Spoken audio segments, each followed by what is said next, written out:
പ്രേക്ഷകർക്കും ഗൾഫ് ടുഡേയിലേക്ക് സ്വാഗതം. ഞാൻ ശ്രീനിധി പ്രദീപ്. നോക്കാം വാർത്തകൾ വിശദമായി. GCC രാജ്യങ്ങളിലെ മൂല്യവർദ്ധിത നികുതി അഥവാ വാറ്റ് നിയമങ്ങളിൽ നിർണായകമായ മാറ്റങ്ങൾ വരുന്നു. GCC രാജ്യങ്ങൾ തമ്മിലുള്ള വ്യാപാരത്തിലെ നികുതി നടപടികൾ ലഘൂകരിക്കാനും നികുതി പിരിവ് കൂടുതൽ സുതാര്യമാക്കാനും ലക്ഷ്യമിട്ടാണ് പുതിയ ഭേദഗതികൾ. വാറ്റ് നിരക്ക് കുറഞ്ഞത് 5% കരാറിൽ വ്യക്തമാക്കുകയാണ്. GCC രാജ്യങ്ങൾ തമ്മിലുള്ള വ്യാപാരത്തിൽ നികുതിയുമായി ബന്ധപ്പെട്ട തർക്കങ്ങൾക്ക് ഇതോടെ അറുതിയാകും. ഒരു രാജ്യത്ത് വാങ്ങി മറ്റൊരു GCC രാജ്യത്തേക്ക് കൊണ്ടുപോകുന്ന ചരക്കുകൾക്ക് നികുതി കൈമാറ്റം ചെയ്യുന്നത് ഓട്ടോമാറ്റിക് സംവിധാനത്തിലൂടെയാക്കും. ഇതിനായി കസ്റ്റംസ് ഡ്യൂട്ടി കൈമാറുന്ന അതേ രീതി തന്നെ പിന്തുടരും. നികുതി രജിസ്ട്രേഷൻ ഇല്ലാത്ത വ്യക്തികൾ 10,000 റിയാലിൽ കൂടുതൽ മൂല്യമുള്ള സാധനങ്ങൾ വാങ്ങുകയാണെങ്കിൽ ഏത് ഗൾഫ് രാജ്യത്താണോ ആ സാധനം എത്തുന്നത് ആ രാജ്യത്തിന് നികുതി പിരിക്കാൻ അവകാശമുണ്ടായിരിക്കും. വാറ്റ് നിരക്ക് കുറഞ്ഞത് 5% കരാർ പറയുന്നു. ഇറക്കുമതി ചെയ്യുന്ന സാധനങ്ങൾക്ക് ആദ്യത്തെ കസ്റ്റംസ് പോയിന്റിൽ നികുതി അടക്കണം. പിന്നീട് ഇത് ലക്ഷ്യസ്ഥാനത്തെ രാജ്യത്തിന് കൈമാറും. അതേസമയം ബിസിനസ് ആവശ്യങ്ങൾക്കുള്ള സാധനങ്ങൾ ഇറക്കുമതി ചെയ്യുമ്പോൾ നികുതി അടക്കുന്നത് താൽക്കാലികമായി മാറ്റിവെക്കാനും പിന്നീട് അത് ടാക്സ് റിട്ടേണിൽ കാണിക്കാനുമുള്ള അവസരവും അംഗരാജ്യങ്ങൾക്ക് നൽകിയിട്ടുണ്ട്. അംഗരാജ്യങ്ങളിലെ നികുതി വകുപ്പുകൾ തമ്മിൽ പരസ്പരം വിവരങ്ങൾ കൈമാറുന്നതിലൂടെ നികുതി വെട്ടിപ്പ് തടയാനും ഈ പരിഷ്കാരങ്ങൾ സഹായിക്കും. GCCയിലെ സാമ്പത്തിക ഏകീകരണത്തിന്റെ ഭാഗമായാണ് ഈ നടപടികൾ. 24 ജിദ്ദ. വെടിനിർത്തലിനിടെ ലബനനിൽ വീണ്ടും ഇസ്രയേൽ ആക്രമണം. തലസ്ഥാനമായ ബെയ്റൂട്ടിലാണ് ഇസ്രയേൽ വ്യോമാക്രമണം നടത്തിയത്. ഹിസ്ബുള്ളയുടെ ശക്തി കേന്ദ്രങ്ങൾ ലക്ഷ്യമിട്ടായിരുന്നു ആക്രമണം. ദാഹിയ മേഖലയിൽ 3 തവണ ആക്രമണമുണ്ടായി. ഇസ്രയേലിന് നേരെയുള്ള ആക്രമണത്തിനുള്ള തിരിച്ചടിയെന്ന് ഇസ്രയേൽ പ്രധാനമന്ത്രി ബെഞ്ചമിൻ നെതന്യാഹു പ്രതികരിച്ചു. ആക്രമണത്തിനു പിന്നാലെ അമേരിക്കയ്ക്കും ഇസ്രയേലിനും മുന്നറിയിപ്പുമായി ഇറാൻ രംഗത്തെത്തി. ബെയ്റൂട്ട് ആക്രമണത്തിൽ തിരിച്ചടി ഉണ്ടാകുമെന്ന് ഇറാൻ സ്പീക്കർ മുന്നറിയിപ്പ് നൽകി. ഗൾഫ് രാജ്യങ്ങളിൽ ഇറാൻ നടത്തിയ മിസൈൽ ഡ്രോൺ ആക്രമണങ്ങൾക്ക് പിന്നാലെ കടുത്ത സാമ്പത്തിക നടപടികൾക്കൊരുങ്ങി അമേരിക്ക. ആക്രമണങ്ങളിലുണ്ടായ നാശനഷ്ടങ്ങൾ പരിഹരിക്കാൻ ഇറാന്റെ വിദേശാസ്തികൾ തന്നെ ഉപയോഗിക്കാനാണ് നീക്കം. ഇതിനിടെ സംഘർഷത്തിൽ മധ്യസ്ഥ ശ്രമങ്ങളുമായി പാകിസ്ഥാൻ വീണ്ടും രംഗത്തെത്തി. ഗൾഫ് മേഖലയിൽ ഇറാന്റെ ഭാഗത്തു നിന്നുണ്ടായ മിസൈൽ ഡ്രോൺ ആക്രമണങ്ങൾക്ക് ഇറാന്റെ വിദേശാസ്തികൾ ഉപയോഗിച്ച് നഷ്ടപരിഹാരം ഈടാക്കാനുള്ള ശ്രമങ്ങൾ അമേരിക്ക ആരംഭിച്ചതായാണ് റിപ്പോർട്ടുകൾ. കുവൈറ്റിലും ബഹ്റൈനിലും ഖത്തറിലുമെല്ലാം ഇറാൻ ഉണ്ടാക്കിയ നാശനഷ്ടങ്ങൾ എത്രയെന്ന് കണക്കാക്കാനായി US treasury secretary Scott Bessent ഒരു സംഘത്തോട് നിർദ്ദേശിച്ചതായാണ് വിവരം. ഇറാൻ യുദ്ധം അവസാനിപ്പിക്കുന്നതിനുള്ള സമാധാന കരാർ യാഥാർത്ഥ്യമാകണമെങ്കിൽ അമേരിക്ക മരവിപ്പിച്ച ഇറാന്റെ $2,400 കോടി ആസ്തികൾ വിട്ടുനൽകണമെന്ന് ഇറാന്റെ പരമോന്നത നേതാവായ മുജ്തബ ഖമനയുടെ ഉപദേഷ്ടാവ് മൊഹസിൻ റസായി ഇന്നലെ പറഞ്ഞതിന് പിന്നാലെയാണ് അമേരിക്കയുടെ നീക്കം. ഇന്നലെ ഹോർമുസ് കടലിടുക്കിലെ കപ്പലുകൾക്ക് നേരെ ഇറാൻ നടത്തിയ ഡ്രോൺ ആക്രമണ ശ്രമങ്ങളെ തുടർന്ന് അമേരിക്ക ഇറാന്റെ റഡാർ കേന്ദ്രങ്ങൾ തകർത്തിരുന്നു. ഇതിനു പിന്നാലെ ഇറാൻ കുവൈറ്റിലെയും ബഹ്റൈനിലെയും അമേരിക്കൻ സൈനിക താവളങ്ങൾ ആക്രമിച്ചിരുന്നു. സമാധാന ചർച്ചകൾ സ്തംഭിച്ചെങ്കിലും മധ്യസ്ഥ രാജ്യമായ പാകിസ്ഥാൻ ചർച്ചകൾ തുടരാനുള്ള ശ്രമം തുടരുകയാണ്. ഇറാൻ പരമോന്നത നേതാവ് മുജ്തബ ഖമനയ്ക്കുള്ള കത്തുമായി ഇന്നലെ ഇറാനിലേക്ക് പാകിസ്ഥാൻ ആഭ്യന്തരമന്ത്രി മൊഹസിൻ നഖ്വി എത്തിയിരുന്നു. അതിനിടെ ലെബനോൺ സൈന്യത്തിന്റെ കമാൻഡർ ജനറൽ റുഡോൾഫ് ഹൈക്കൽ പാകിസ്ഥാനിലേക്ക് ചർച്ചകൾക്കായി നീങ്ങിയിട്ടുണ്ട്. International desk 24. കുവൈറ്റിനും ബഹ്റൈനും നേരെ ഇറാൻ നടത്തിയ ആക്രമണങ്ങളെ അപലപിച്ച് സൗദി അറേബ്യ. മേഖലയെ അനാവശ്യ സംഘർഷത്തിലേക്ക് തള്ളിവിടുന്ന നടപടി അപലപനീയമെന്ന് സൗദി വിദേശകാര്യ മന്ത്രാലയം വ്യക്തമാക്കി. ബഹ്റൈന്റെയും കുവൈത്തിന്റെയും സുരക്ഷ ഗൾഫ് രാജ്യങ്ങളുടെ സുരക്ഷയുടെ ഭാഗമാണെന്ന് GCC secretary general Jasem Al Budaiwi. അയൽ രാജ്യങ്ങളുടെ പരമാധികാരത്തിന് നേരെയുള്ള കടന്നുകയറ്റം അന്താരാഷ്ട്ര നിയമങ്ങളുടെ ലംഘനമാണ്. കുവൈത്തിനും ബഹ്റൈനും പൂർണ്ണ പിന്തുണ നൽകുമെന്നും GCC പ്രഖ്യാപിച്ചു. സൗദി അറേബ്യയുടെ വികസന സ്വപ്നങ്ങൾക്ക് ചിറകേകി ജിദ്ദ ടവർ നിർമ്മാണം അന്തിമഘട്ടത്തിലേക്ക് കടക്കുന്നു. ലോകത്തിലെ ഏറ്റവും ഉയരം കൂടിയ കെട്ടിടമെന്ന ഖ്യാതിയുമായി 102 നിലകൾ ഇതിനകം പൂർത്തിയായി കഴിഞ്ഞു. സൗദി വിഷൻ 2030 ഭാഗമായ ഈ കൂറ്റൻ നിർമ്മാണം ലോക ശ്രദ്ധ നേടുകയാണ്.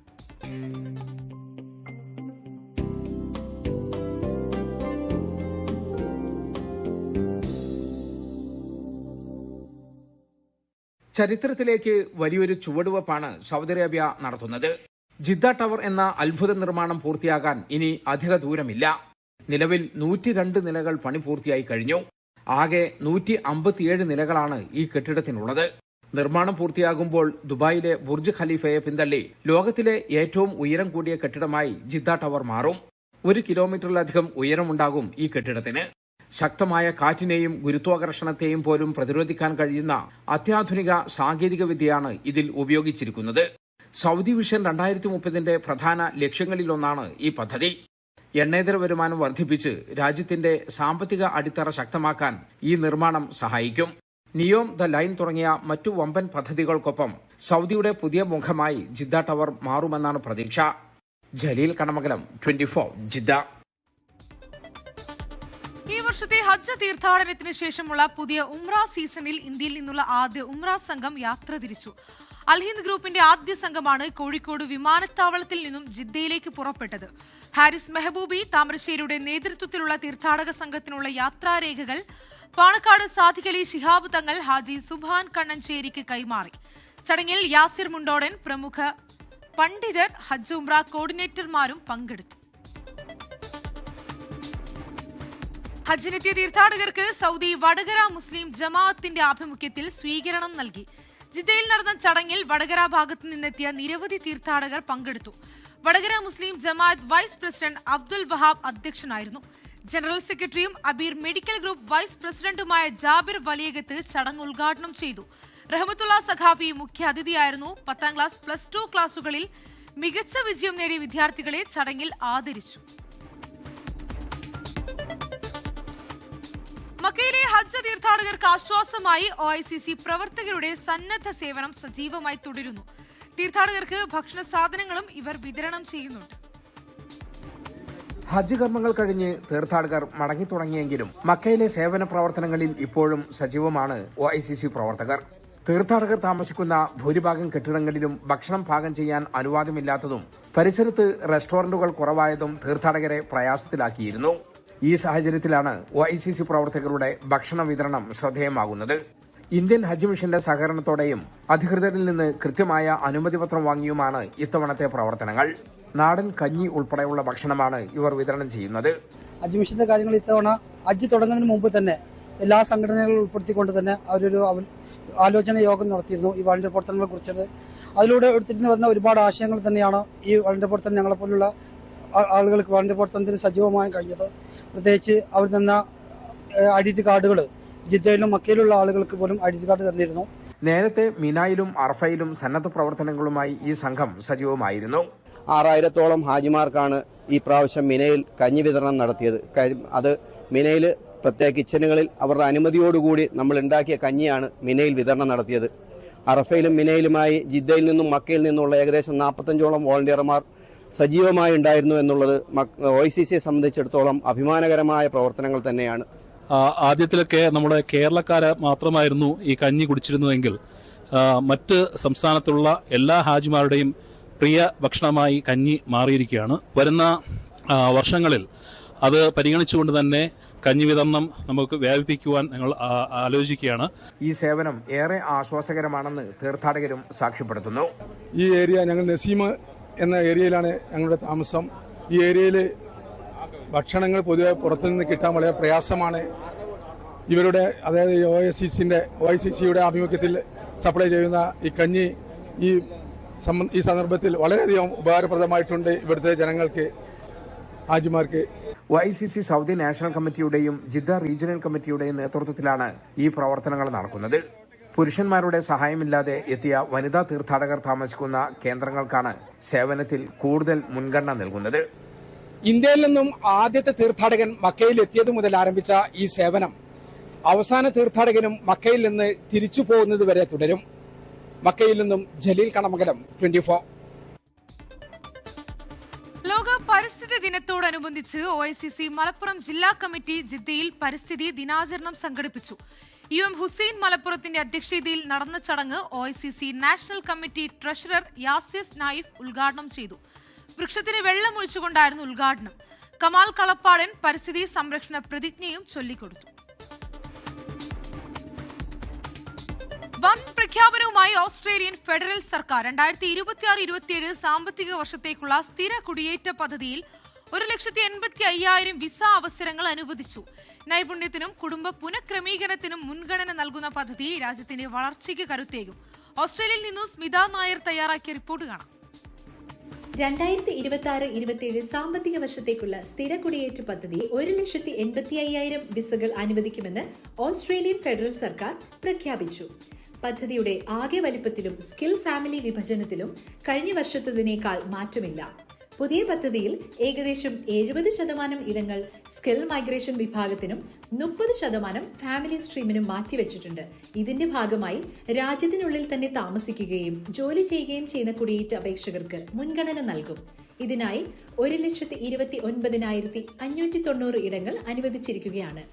ശേഷിക്കുന്ന 55,110 വിസകൾ ഓസ്ട്രേലിയയുടെ ദീർഘകാല തൊഴിൽ ആവശ്യങ്ങൾ നിറവേറ്റാൻ സഹായിക്കുന്ന ഉയർന്ന നൈപുണ്യമുള്ള വിദേശ അപേക്ഷകർക്കായിരിക്കും. ആകെ 1,32,240 ഇടങ്ങളുള്ള സ്കിൽ മൈഗ്രേഷൻ പ്രോഗ്രാം തൊഴിൽ വിപണിയിലെ നൈപുണ്യക്ഷാമം പരിഹരിക്കുകയാണ് ലക്ഷ്യമിടുന്നത്. ആരോഗ്യം, വിവരസാങ്കേതിക വിദ്യ, എഞ്ചിനീയറിംഗ്, നിർമ്മാണം, വിദ്യാഭ്യാസം തുടങ്ങിയ മേഖലകളിലെ തൊഴിലാളി ക്ഷാമം പരിഹരിക്കുന്നതിൽ ഈ പദ്ധതി നിർണായക പങ്ക് വഹിക്കും. അതേസമയം 52,460 ഇടങ്ങളുള്ള ഫാമിലി പ്രോഗ്രാം വിദേശത്തുള്ള കുടുംബാംഗങ്ങളുമായി ഓസ്ട്രേലിയക്കാർക്ക് വീണ്ടും ഒന്നിച്ചു ചേരാനുള്ള അവസരം ഒരുക്കും. കൂടാതെ 300 ഇടങ്ങൾ സ്പെഷ്യൽ എലിജിബിലിറ്റി വിഭാഗത്തിനായി മാറ്റിവെച്ചിട്ടുണ്ട്. രാജ്യത്തിന്റെ സാമ്പത്തിക വളർച്ചയ്ക്കും തൊഴിലാവശ്യങ്ങൾക്കും പിന്തുണ നൽകുന്നതിനൊപ്പം കുടുംബ പുനരൈക്യത്തിനും മുൻഗണന നൽകുന്ന സമീപനമാണ് പുതിയ കുടിയേറ്റ പദ്ധതിയിലൂടെ സർക്കാർ സ്വീകരിച്ചിരിക്കുന്നത് ആഭ്യന്തര വകുപ്പ് അറിയിച്ചു. സ്മിത നായർ, 24 ഓസ്ട്രേലിയ. തിരികെ വാർത്തകളിലേക്ക്. അമേരിക്കയിൽ നടന്ന ക്യാപിറ്റൽ കപ്പ് ഫുട്ബോൾ ടൂർണമെന്റിൽ ഒഹായോയിൽ നിന്നുള്ള കൊളംബസ് ടസ്കേഴ്സിന് കിരീടം. ചാമ്പ്യൻസ് കപ്പ് നോർത്ത് കരോലിനയിൽ നിന്നുള്ള ഷാർലറ്റ് മിന്നൽ സ്വന്തമാക്കി. മുൻ ഇന്ത്യൻ താരം IM വിജയൻ ടൂർണമെന്റ് ഉദ്ഘാടനം ചെയ്തു. അമേരിക്കയിൽ നിന്ന് അശ്വതി ജ്യോതിഷ് തയ്യാറാക്കിയ റിപ്പോർട്ട് കാണാം. മേരിലാൻഡിലെ ഒഥല്ലോ റീജിയണൽ പാർക്ക് സ്റ്റേഡിയത്തിൽ നടന്ന ആവേശകരമായ ഫൈനലിൽ ആതിഥേയരായ മേരിലാൻഡ് സ്ട്രൈക്കേഴ്സിനെ പരാജയപ്പെടുത്തി കൊളംബസ് ടസ്കേഴ്സ് ജേതാക്കളായി. മുൻ ഇന്ത്യൻ ഫുട്ബോൾ ഇതിഹാസം IM വിജയനാണ് ടൂർണമെന്റ് ഉദ്ഘാടനം ചെയ്തത്. ആവേശകരമായ മത്സരങ്ങൾക്കൊടുവിൽ ഒഹായോയിൽ നിന്നുള്ള കൊളംബസ് ടസ്കേഴ്സ് ക്യാപിറ്റൽ കപ്പ് കിരീടം സ്വന്തമാക്കി. മേരിലാൻഡിൽ നിന്നുള്ള MD സ്ട്രൈക്കേഴ്സിനാണ് റണ്ണേഴ്സ് അപ്പ് സ്ഥാനം. കൊളംബസ് ടസ്കേഴ്സ് ക്യാപ്റ്റൻ ഷിനുവിന്റെ മികച്ച പ്രകടനമാണ് ടീമിന് വിജയമൊരുക്കിയത്. ടൂർണമെന്റിന്റെ ഭാഗമായി നടന്ന മറ്റൊരു പ്രധാന മത്സരമായ ചാമ്പ്യൻസ് കപ്പിൽ നോർത്ത് കരോലിനയിൽ നിന്നുള്ള ഷാർലറ്റ് മിന്നൽസ് ജേതാക്കളായി. വിജയികൾക്കുള്ള ട്രോഫികളും മറ്റ് സമ്മാനങ്ങളും IM വിജയൻ വിതരണം ചെയ്തു. Maryland Tuskers club president Nobel Joseph, general manager Reji Thomas എന്നിവരുടെ നേതൃത്വത്തിലാണ് ടൂർണമെന്റ് വിജയകരമായി സംഘടിപ്പിച്ചത്. കൃത്യമായ ഏകോപനവും സംഘാടന മികവും കൊണ്ട് ക്യാപിറ്റൽ കപ്പ് 2026 വരും കാലങ്ങളിൽ മറ്റു ടൂർണമെന്റുകൾക്ക് ഒരു മികച്ച മാതൃകയായി മാറിയിരിക്കുകയാണ്. ന്യൂജേഴ്സിയിൽ നിന്നും അശ്വതി ജ്യോതിഷ്, 24 USA. എണ്ണ ഉൽപാദനത്തിൽ സുപ്രധാന തീരുമാനവുമായി ഒപെക് പ്ലസ് രാജ്യങ്ങൾ. ജൂലൈ മാസം മുതൽ പ്രതിദിനം 1,88,000 ബാരൽ എണ്ണ അധികമായി ഉൽപ്പാദിപ്പിക്കാനാണ് തീരുമാനം. സൗദി അറേബ്യയും റഷ്യയും ഉൾപ്പെടെയുള്ള 7 പ്രധാന രാജ്യങ്ങളാണ് ഇതിനായി കൈകോർക്കുന്നത്. വിപണിയിലെ ആവശ്യകത അനുസരിച്ച് ഉൽപാദനത്തിൽ ഏത് നിമിഷവും മാറ്റം വരുത്താൻ രാജ്യങ്ങൾക്ക് അധികാരമുണ്ടായിരിക്കും. കഴിഞ്ഞ വർഷങ്ങളിൽ എണ്ണ ഉൽപാദനം വെട്ടിക്കുറച്ചിരുന്നു. ഇതിപ്പോൾ ഘട്ടം ഘട്ടമായി ഒഴിവാക്കാനാണ് തീരുമാനം. OICC Saudi western regional committee ഭാരവാഹികൾ മുഖ്യമന്ത്രി VD സതീശനുമായി കൂടിക്കാഴ്ച നടത്തി. റീജിയണൽ കമ്മിറ്റി പ്രസിഡന്റ് ഹക്കീം പാറക്കലിന്റെ നേതൃത്വത്തിലുള്ള സംഘം പ്രവാസികളുടെ വിഷയങ്ങളുമായി ബന്ധപ്പെട്ട് മുഖ്യമന്ത്രിക്ക് നിവേദനം നൽകി. പ്രവാസികൾക്കായി സർക്കാർ സേവനങ്ങളിൽ ഫാസ്റ്റ് ട്രാക്ക് സംവിധാനം ഏർപ്പെടുത്തുക, നോർക്ക ഇൻഷുറൻസ് പദ്ധതി കൂടുതൽ വിപുലമാക്കുക തുടങ്ങിയ വിഷയങ്ങൾ ചൂണ്ടിക്കാട്ടി. പ്രവാസികളുടെ ആവശ്യങ്ങളോട് മുഖ്യമന്ത്രി തികച്ചും അനുഭാവപൂർണമായ സമീപനമാണ് സ്വീകരിച്ചതെന്ന് കൂടിക്കാഴ്ചയ്ക്കു ശേഷം OICC നേതാക്കൾ വ്യക്തമാക്കി. ഭാരവാഹികളായ അസാബ് വർക്കല, നിസാമുദ്ദീൻ, അഷ്റഫ് അഞ്ചാലൻ എന്നിവരടങ്ങുന്ന പ്രതിനിധി സംഘമാണ് കൂടിക്കാഴ്ചയിൽ പങ്കെടുത്തത്. വിദേശത്ത് ഉപരിപഠനം ആഗ്രഹിക്കുന്ന വിദ്യാർത്ഥികൾക്ക് അവസരമൊരുക്കി മലേഷ്യൻ ഉന്നത വിദ്യാഭ്യാസ മന്ത്രാലയം നേരിട്ട് സംഘടിപ്പിക്കുന്ന സ്റ്റഡി ഇൻ മലേഷ്യ വിദ്യാഭ്യാസ എക്സ്പോ ജൂൺ 10 തിരുവനന്തപുരത്ത് നടക്കും. ഹോട്ടൽ വിവാന്തയിൽ ഉച്ചയ്ക്ക് 2 മണി മുതൽ രാത്രി 8 മണി വരെയാണ് പരിപാടി. +2 ബിരുദ പഠനം പൂർത്തിയാക്കിയ വിദ്യാർത്ഥികൾക്കും രക്ഷിതാക്കൾക്കും എക്സ്പോയിൽ സൗജന്യമായി പങ്കെടുക്കാം.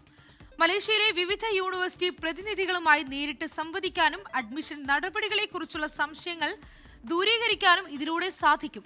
Information technology, robotics and AI, economics and management, engineering, allied health science, medicine, business and management, accounts and finance, arts and social science തുടങ്ങിയ നിരവധി കോഴ്സുകളെക്കുറിച്ചുള്ള വിവരങ്ങൾ ഇവിടെ ലഭ്യമാകും. കൂടുതൽ വിവരങ്ങൾക്കും സൗജന്യ രജിസ്ട്രേഷനും 8943335553 എന്ന നമ്പറിലോ അല്ലെങ്കിൽ സ്ക്രീനിൽ കാണുന്ന ലിങ്ക് വഴിയോ ബന്ധപ്പെടാവുന്നതാണ്.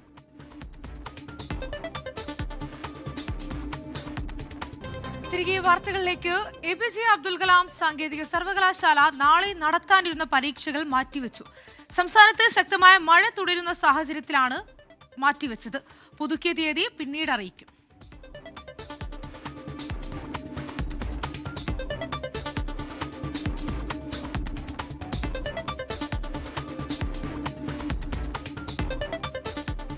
ചിരിപ്പിച്ചും ചിന്തിപ്പിച്ചും മടക്കം.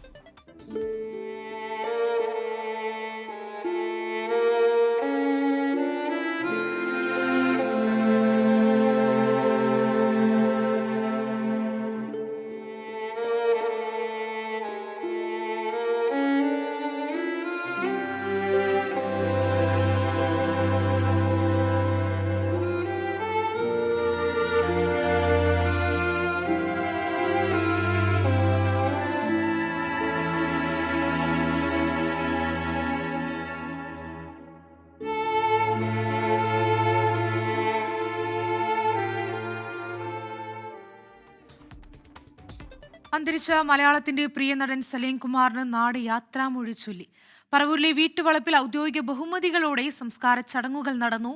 പറവൂർ ടൗൺ ഹാളിലും വീട്ടിലും അന്ത്യാഞ്ജലി അർപ്പിക്കാനായി ആയിരങ്ങളാണ് ഒഴുകിയെത്തിയത്.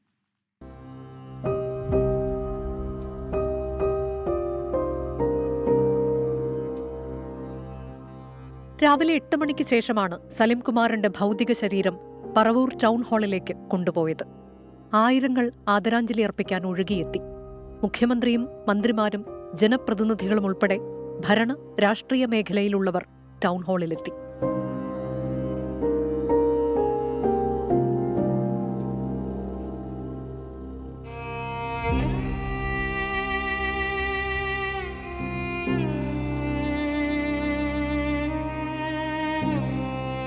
സിനിമ, സാംസ്കാരിക മേഖലകളിലെ സഹപ്രവർത്തകർ പ്രിയ കലാകാരന് യാത്രാമൊഴി നൽകാനെത്തി.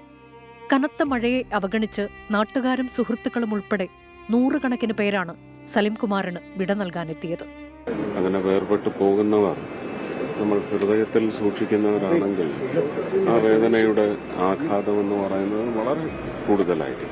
അദ്ദേഹം സിനിമയിൽ ചെയ്തിരുന്നത് കോമഡി വേഷങ്ങളാണെങ്കിലും വളരെ സീരിയസ് ആയിട്ടുള്ള, ഞാൻ നേരത്തെ പറഞ്ഞ പോലെ സ്വന്തം കാഴ്ചപ്പാടുകളും നിലപാടുകളൊക്കെ ഉള്ളൊരു വ്യക്തിത്വമായിരുന്നു. ഇതുപോലൊരു മഴക്കാലത്ത് സലീം നമ്മൾ വിട്ടുപോകാന്ന് പറഞ്ഞു കഴിഞ്ഞാൽ എനിക്ക് ഒരുപാട് ഓർമ്മകളുണ്ട്. ഒരു മഴക്കാലത്താണ് ഞാൻ സലീമിനെ ആദ്യമായിട്ട് കാണുന്നത്. പിന്നാലെ വീട്ടിലെ പൊതുദർശനത്തിനും നിരവധി പേർ അവസാന നോക്ക് കാണാനെത്തി.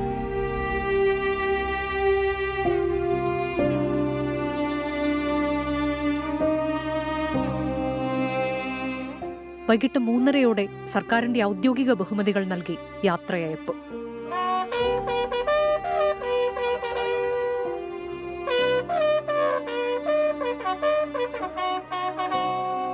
മക്കളായ ചന്തുവും ആരോമലും ചിതയ്ക്ക് തീ പകർന്നു.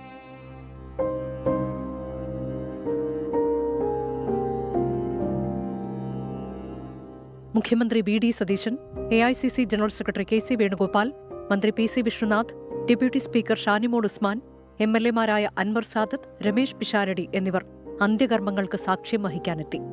മലയാളത്തിന്റെ സ്വന്തം സലീം കുമാർ ഇനി നിറഞ്ഞൊരു ചിരിയോർമ്മ.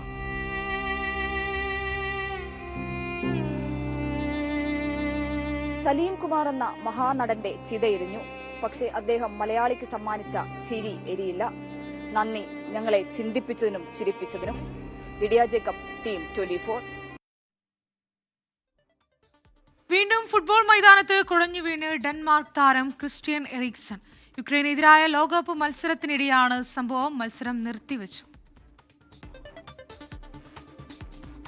വിവരങ്ങളുമായി അനിൽ വാസുദേവ് കൂടി സ്പോർട്സ് ഡെസ്കിൽ നിന്ന് ചേരുന്നുണ്ട്. അനിൽ, എന്താണ് സംഭവം? വിവരങ്ങൾ എങ്ങനെയൊക്കെയാണ്? ശ്രീനിധി, ഡെൻമാർക്ക് യുക്രൈൻ ലോകകപ്പ് സന്നാഹ മത്സരത്തിന്റെ 70-ാം മിനിറ്റിനിടെയാണ് ഈ സംഭവം ഉണ്ടാകുന്നത്. ക്രിസ്ത്യൻ എറിക്സന്റെ കാര്യത്തിൽ ഈ ശ്രീനിധി സൂചിപ്പിച്ച പോലെ തന്നെ 2021 യൂറോ കപ്പ് മത്സരത്തിനിടെ അദ്ദേഹം സമാനമായ രീതിയിൽ കളിക്കളത്തിൽ കുഴഞ്ഞു വീഴുകയും അന്ന് ഫുട്ബോൾ ലോകത്തിന് വലിയ ഞെട്ടലുണ്ടാക്കിയ സംഭവമാണ്. അതിനുശേഷം അദ്ദേഹത്തിന് ഹൃദയ ശസ്ത്രക്രിയയ്ക്ക് ശേഷമാണ്, ദീർഘനാളിന് ശേഷമാണ് അദ്ദേഹം കളിക്കളത്തിലേക്ക് തിരിച്ചു വരികയും സജീവമാകുകയും ചെയ്തത്. സമാനമായ രീതിയിൽ ഇന്ന് അല്പസമയം മുമ്പ് നടന്ന ഈ മത്സരത്തിൽ അദ്ദേഹം മത്സരത്തിന്റെ 70-ാം മിനിറ്റിൽ കുഴഞ്ഞു വീഴുകയായിരുന്നു. അദ്ദേഹത്തിന് പെട്ടെന്ന് തന്നെ മെഡിക്കൽ അസിസ്റ്റൻസ് നൽകുകയും അദ്ദേഹം നടന്നു തന്നെയാണ് ആംബുലൻസിലേക്ക് പോയത് എന്നുള്ളത് ആശ്വാസകരമായ കാര്യമാണ്. അദ്ദേഹത്തെ ഇപ്പോൾ ആശുപത്രിയിലേക്ക് മാറ്റിയിട്ടുണ്ട്. തുടർ ചികിത്സകളും ഒക്കെ തന്നെ ശേഷമാണ് അദ്ദേഹത്തിന്റെ കാര്യങ്ങൾ മനസ്സിലാക്കാൻ പറ്റുക. എന്തായാലും കൂടുതൽ പ്രശ്നങ്ങളില്ല എന്ന് തന്നെയാണ് നമ്മൾ മനസ്സിലാക്കുന്നത്. എന്തായാലും ഇനി അദ്ദേഹത്തിന് കളിക്കളത്തിൽ തുടരാനാകുമോ? ഒരു തവണ അദ്ദേഹം വലിയൊരു രീതിയിൽ നിന്ന് കയറി വന്ന് വീണ്ടും കളിക്കളത്തിൽ സജീവമായതാണ്. അതുപോലെ ഇനി അദ്ദേഹത്തിന് തുടരാനാവുമോ എന്നുള്ളതൊക്കെ തന്നെ ഒരു ചോദ്യചിഹ്നമായി നിൽക്കുകയാണ്. എന്തായാലും അദ്ദേഹത്തിന്റെ പോരാട്ട വീരത്തിന് നമ്മൾ ധാരാളം കൈയടിച്ചിട്ടുള്ളതാണ്. അദ്ദേഹത്തിന്റെ വമ്പൻ തിരിച്ചുവരവ് ആഘോഷിച്ചതാണ് ഫുട്ബോൾ ലോകം ഒന്നടങ്കം. പക്ഷേ അദ്ദേഹത്തിന് ഇപ്പോഴും ശാരീരികമായി ഹൃദയ സംബന്ധമായ പ്രശ്നങ്ങൾ ഉണ്ടെന്നും അതിലൂടെ വീണ്ടും ഈ കളിക്കളത്തിൽ കുഴഞ്ഞു വീഴുന്ന ഈ കാഴ്ച ഒരു ദാരുണമായ അല്ലെങ്കിൽ ഒട്ടും സുഖകരമായിട്ടില്ലാത്ത സംഭവം തന്നെയാണ്. എന്തായാലും അദ്ദേഹത്തിന് കൂടുതൽ പ്രശ്നങ്ങൾ ഇല്ലാതിരിക്കട്ടെ എന്ന് തന്നെയാണ് ഇപ്പോൾ ഫുട്ബോൾ ലോകത്തിന്റെ ഒന്നടങ്കമുള്ള പ്രാർത്ഥന. ശ്രീനിധി, തീർച്ചയായും അനിൽ വാസുദേവാണ് സ്പോർട്സ് ഡെസ്കിൽ നിന്ന് വിവരങ്ങൾ പങ്കുവച്ചത്. ഇതോടെ ഗൾഫ് ടുഡേ പൂർണ്ണമാവുകയാണ്. എല്ലാ പ്രേക്ഷകർക്കും ശുഭരാത്രി. നമസ്കാരം.